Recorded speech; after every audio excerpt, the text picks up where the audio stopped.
Well, now, these with me are 10 money rules that you actually missed when you're growing up. And guess what? These are quite essential rules that you need to have in your life. You are in a plan, or if you're along the journey to actually acquiring that we call the financial freedom. Guess what?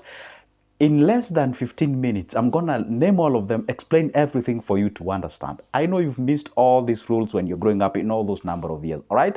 Let's get into the business, all right? Now, the very first rule that you need to understand when it comes to money is that money loves to make babies. Yeah, probably you're watching this video with a family somewhere and you're like, if I ask you a very simple question, why did you give birth? Why do you have kids? Or maybe one day you're looking forward into having them. Then why do you want to have them? Yeah, probably one of the answers you'll give me is that, hey, I want my generation to be there. When I'm gone, the kids will be there to continue my generation. And that's true. That's correct. And the same case applies when it comes to money. You would love to have a generation of your money. I mean, like seriously, say whatever you are getting at the end of the day, we usually call it a parent money. That cash that you usually get when you're employed is called a parent money. Now, that parent money, you're supposed to invest it somewhere. You know, it gives birth to babies' monies, and that's what we call the passive income. So that at least you know, hey, even if I get fired, now like quote unquote the death, now that my money generation will actually continue and it will gonna be there, right?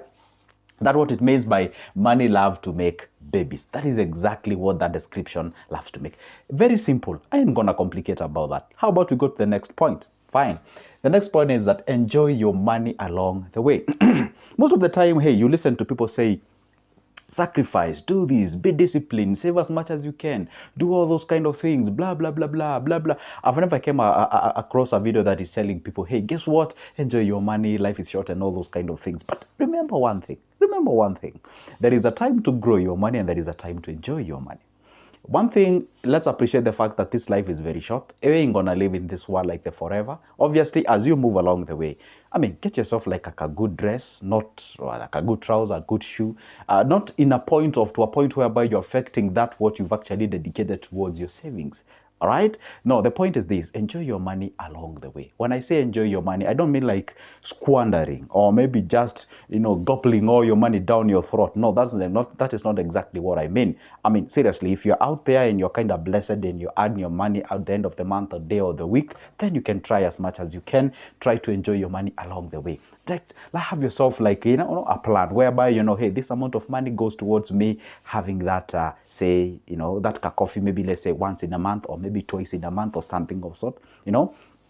Just learn how to enjoy your money as you move along the way. This life that's how it is. Now, the third rule of money is that money is not a limited commodity. And this is what is affecting majority of the people in this world. Meaning that people tend to think like, hey, I know you're growing up, your parents were telling you money doesn't grow on trees. Whenever you get money, hold it dear. And probably this idea is what brought what we call this kind of an individuals whom we call the hoarders. There are people who hoard money. There are people who, when you tell them to invest, they fear, they don't want to try it. They kind of say, hey, what if I lose my money? It's the only money I have and all those kind of things. And then guess what? They tell you, hey, the economy is very bad.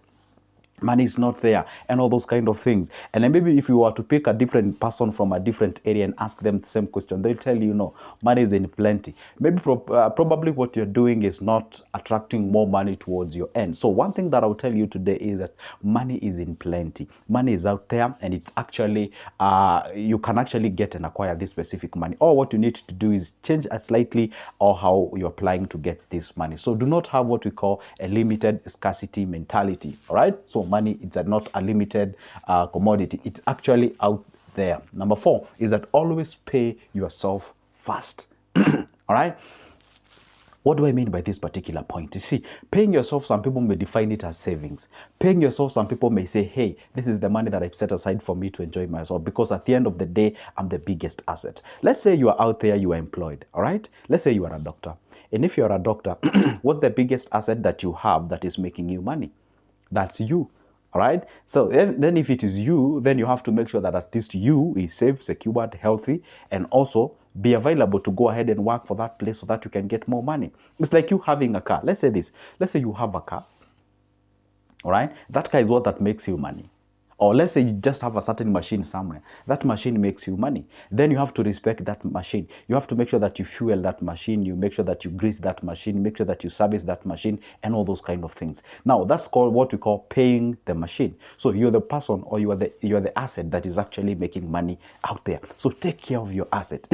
Make sure that at least you are healthy. You observe what you eat. You observe where you drink. You observe your weight, you observe your feet and all those kind of things. Make sure that you incorporate all these three things so that at least you'll be able to monitor how you're progressing in this life. So that's what we say, paying yourself first. Meaning, like, hey, you may decide one thing.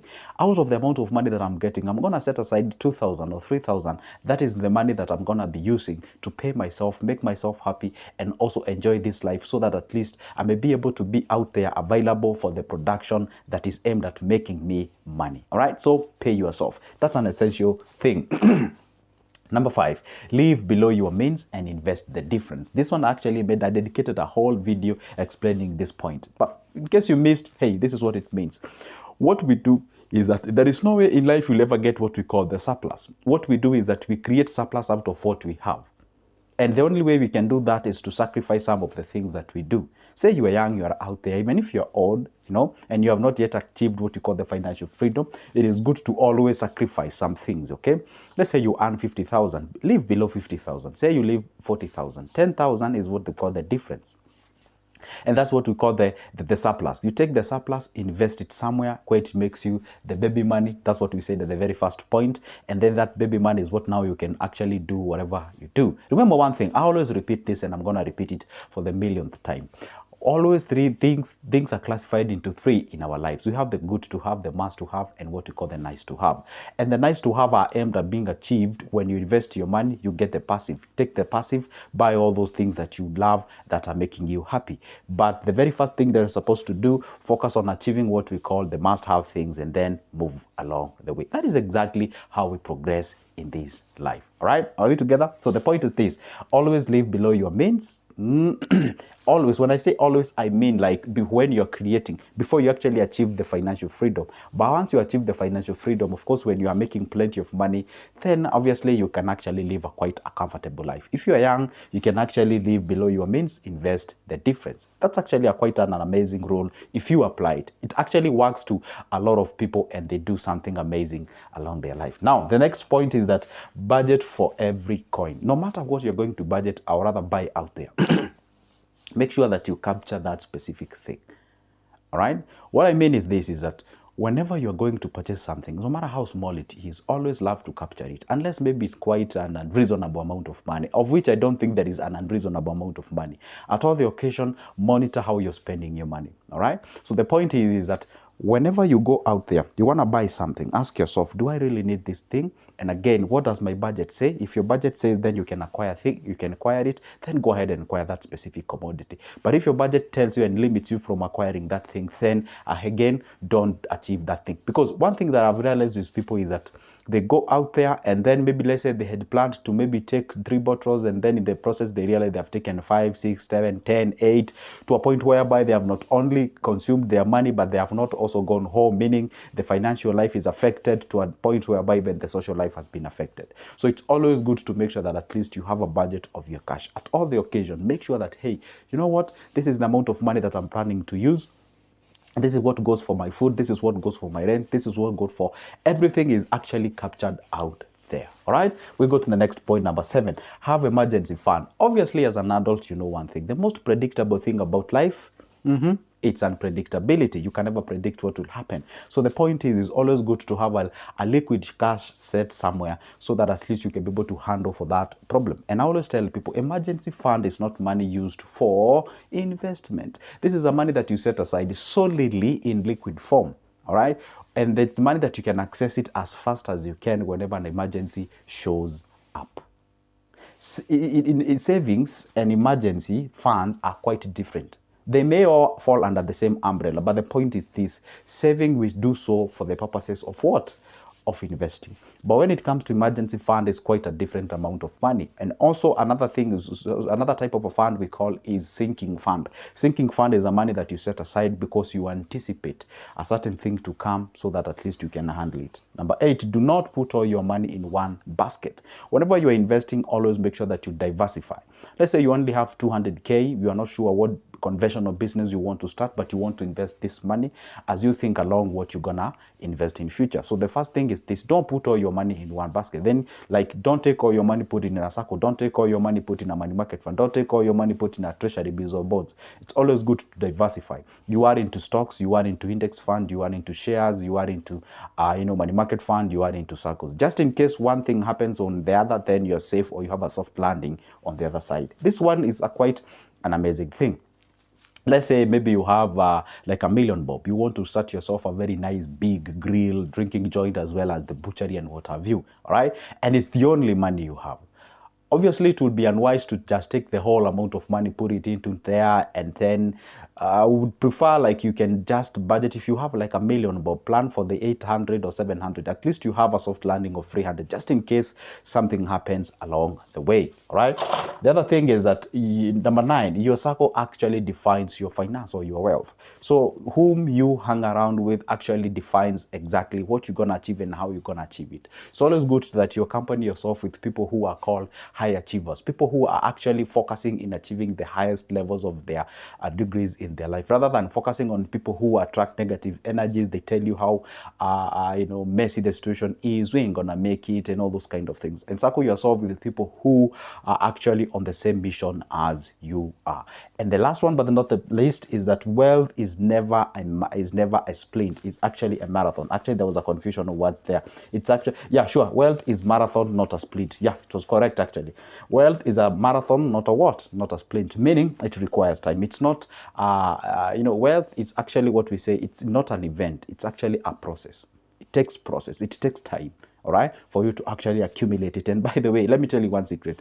There is no way you ever reach a time and say, hey, I'm now enough, I'm good, I don't need any other money. So you cannot be able to do that. So the point is this: it's the wealth is actually the process. The process of actually acquiring money, using, spending, making, whatever. That's what we call the wealth. That feeling that you get along the way, and that's what we call the wealth. It's not really a destination. It's not really a point that you can say, hey, now I consider myself ultra wealthy. Hey, now what I think I should do, I should not even invest again. Now I'm well, unless you're forced by the circumstance. Obviously, you realize that you're wealthy. You're classified as wealthy compared to other guys who are out there. But the point is this: wealth, it's actually a marathon, not a sprint, with reference to the time. People think like within a short period of time you can create wealth. Unless you're extra lucky, you go out there and do an amazing thing, and then you can acquire it. But if you're out there and you're having this mentality, hey, I just want to get rich quick, because I'm kind of the text I usually receive from young guys. And this actually is affecting a lot of young guys. Yeah, somebody texted me inbox and telling me, hey, Joseph, I have 20,000. I would like to make $1 million within a year. What can I do?